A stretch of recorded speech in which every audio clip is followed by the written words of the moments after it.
Good shepherd. The good shepherd lays down his sheep, lays down his life for the sheep.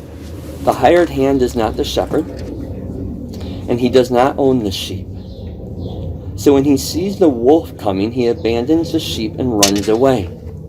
Then the wolf attacks the flock and scatters it. The man runs away because he's the hired hand, and he cares nothing for the sheep. I am the good shepherd. I know my sheep, and my sheep know me, just as the Father knows me, and I know the Father. And I lay down my life for the sheep. I have other sheep that are not of this sheep pen. I must bring them also. They too will listen to my voice, and there shall be one flock and one shepherd. The reason my Father loves me is that I lay down my life, not only to take it up again. No one takes it from me, but I lay it down of my own accord. I have authority to lay it down and authority to take it up again. This command I received from my Father.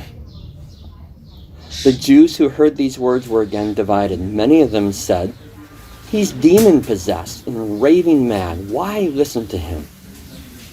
But others said, "These are not sayings of a man possessed by a demon. Can a demon open the eyes of the blind?" When I think of Jesus saying, "I'm the good shepherd," I forget that at the end of this statement, people think he's demon-possessed. People think he's crazy. So it must be a different image he's saying than what we see in Psalm 23. Good. Thank you, Sam. That will be a nice relief to those in the sun. Yeah, put a bit of sun in. Absolutely. So I want us to keep using our imagination and to picture the image that these people that Jesus first said this to must have seen when he said, "I am the good shepherd." So what would they have seen? Well, first let's think about the land that they saw. I pictured green hills filled with grass. They wouldn't have seen green hills filled with grass. Israel is a lot like Spain in the summer. You don't see a lot of green grass out in the hills here. They would have seen brown and dusty and hot. And what would they have seen when they saw a shepherd? What do you know about shepherds in Israel? Do you know anything? They were the lowest of the low of society. No one wanted to be a shepherd. They were people that you would not want to hang out with. They were dirty. They were dusty. They're out there for weeks at a time. There's no showers out there. They're dirty. They're smelly. They're dusty. Oftentimes, they're young. Tommy, you might be a shepherd at your age. Yeah, that's not a good thing. You're right. And so often they're young men. They're not people you would choose to hang around with. Even though I really choose to hang around with Tommy right now. He's awesome. Julieta, maybe you might become a shepherd too. You probably need to be a little bit older to be a shepherd. So it's not like this pretty picture that I imagined in my mind that they would have seen. Now Jesus, with that picture in mind, he says there's two different kinds of shepherds that you can imagine. He says, first of all, there's the hired hand kind of shepherd. And the hired hand kind of shepherd is one who's a shepherd because it's his job. He's out there getting paid to watch someone else's sheep. He doesn't own the sheep. He doesn't care all that much about the sheep. He really cares about a paycheck, about the money that comes from watching these sheep. Then Jesus says there's a second kind of shepherd, the good shepherd, which already the people listening would have said those two words don't go together. In English, we call that an oxymoron. Two words that don't go together. Like jumbo shrimp. They don't go together. That you can't be a good shepherd, they would say, because shepherds are all these people you don't want to hang around with. But Jesus says here, the good shepherd is the person who owns the sheep.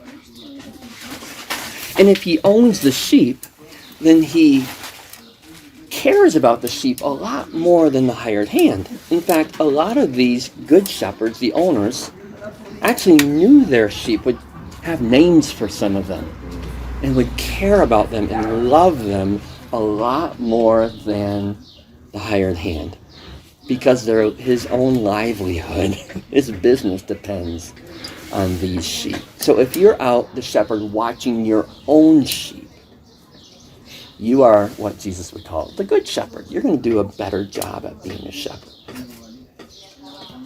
Okay, so two different kinds of shepherds. Let's think about what the job of a shepherd is. It's pretty simple. I could think of three basic things a shepherd was supposed to do. What do you think a shepherd was supposed to do? Give me some guesses. Protect them. Protect the sheep. Yes. What do you think? Feed the sheep. Feed the sheep. And lead them. Lead them and protect them. I think water's pretty important. Give them some water. I think you hit all the main things. I think maybe the major one would be to protect them. Because when they're out there on the hillsides, especially in the evenings, the wild animals come and they're hungry. There's wolves in the area. And so part of the job of the shepherd is to be the protector of these sheep. But before you get too scared with that, if Tommy, you're my shepherd, and you see a wolf coming, no, you don't need to be too scared, because we know what the laws were for shepherds. Tommy, if one wolf came, you're the shepherd for me, okay? You're protecting these. You have a stick. Perfect, because if a wolf comes, you're going to use that stick. You are responsible. Smack his face. You will. The law says if it's one wolf, you need to stand with your stick and defend your sheep. So yeah, exactly. The shepherds have a staff, like Paul said, the big stick, and you use that to take care of that wolf, to keep it away from your sheep. You might have a sling. You showed me a sling the other day that you had that shoots rocks. You might have a sling. You pick up some rocks and shoot it at the wolf. If it's one wolf, you need to stay and protect those sheep. But if there's two wolves, or three, or four, you don't need to stick around. Because What they do is hit the sheep butts and they run away. But two wolves can come on either side of you, and it gets dangerous for your life. And so the law says when you see two wolves come, you're not responsible for whatever sheep they take. You don't have to put your life in danger. They're just property. They're just sheep, and you're a person. That's the difference, Jesus says, between a hired hand and a good shepherd. If Tommy was a hired hand, he would see two wolves and he'd say, I'm out of here. I'm not going to put my life in danger. But if Tommy or Julieta are the good shepherd, if this is their sheep, and they know the sheep, yes. And I have a stick. And you have a stick too, and you know what? You would use that stick. You would stay there, and you might fight. You might try and fight two wolves. You might try and fight three wolves. You would do what it takes to try and save all of your sheep, because you know these sheep, and you love these sheep. And these sheep are your paycheck too. All right? So you're going to stand when you're the owner, the good shepherd, and fight these wolves. So when Jesus says, I am the good shepherd, he's painting this picture of a shepherd that will protect, that will go the extra mile to protect their sheep. And I think everybody listening to him on that day would have said, yep, that sounds good to me. That's exactly the difference between a hired hand and the owner, or a good shepherd. But we know that by the time Jesus is done, half the people there are saying, this guy's crazy. This guy's demon-possessed. So what's the difference? What changes? What changes is that Jesus goes on to say, he says, I am the good shepherd. And then he says, the good shepherd lays down his life for his sheep. He says it twice. when they hear him say the good shepherd not only sticks around longer and fights the wolves as best as he can, but when they hear Jesus saying the good shepherd will fight the wolves to the death, they say, that's crazy. That is just plain crazy. I mean, you might love your sheep, but they're sheep. They're farm animals. And you probably heard about sheep. They're pretty dumb farm animals, right? They wander away and they get lost and they have to be found again. And sheep are not worth dying for. So this shepherd may love his sheep, but they say, Jesus, you're crazy if you say this shepherd should die for his sheep. And then they think he's even more crazy when he goes on to say, he already said, I'm the good shepherd. Then he says, I'm going to die. I'm going to lay down my life for the sheep. That's too much. That's too much for them. That's just crazy. Let's think about that in real life for just a moment. In your mind, I want you to make a list. You don't have to say this out loud. Just do this in your mind. Who are the people that you would be willing to die for? My parents. My parents. I bet they're thinking my kids at the same time. Okay, imagine a situation where it's you or somebody else. One of you has to die. Which one would you choose to die for? Depending the person. Absolutely. You are exactly right. It depends on the person. I thought about this the other day when we were flying back from the United States to Spain. We were flying from Dallas, Texas to Madrid. And Stacey and I were not only in separate seats, not seated next to each other, we were in different sections of the airplane. And so, okay, we'll put up with that for 9.5 hours. We've been together for a year and a half. And not Yeah. anybody else. It's okay. We can survive 9 hours apart. Well, then we got a call from over the intercom with our names, and they said, would you two like to sit together? And we said, sure. And they said, it's an exit row. Are you okay with that? Fine, we've been in exit rows before. And so we got to sit together in the exit row. So the plane's about to take off, and this flight attendant goes through her exit row instructions, and she was very specific. And so she said, this is my door, and in case of emergency, I'm in charge of this door. But if I am incapacitated, you are in charge of this door. Here's how you get the door off, and she showed us how to get the door off, and told us we need to, the ramp will come out, and you need to get people down the ramp. And she said, you are in charge of getting everybody off of this plane. Okay, you must stay here and man this door till everybody's off this plane. And then she said, and do not forget about me. Because she's incapacitated somewhere. So her last words were, do not forget about me. And of course we said, yes, we'll take care of that. But then I had 9 hours to think about what I just agreed to. And I thought, okay, so if this plane goes down, if for some reason they're able to safely land it in the ocean, I just agreed to be the last one off this plane. As the plane starts sinking, I'm staying on the plane until everybody's off.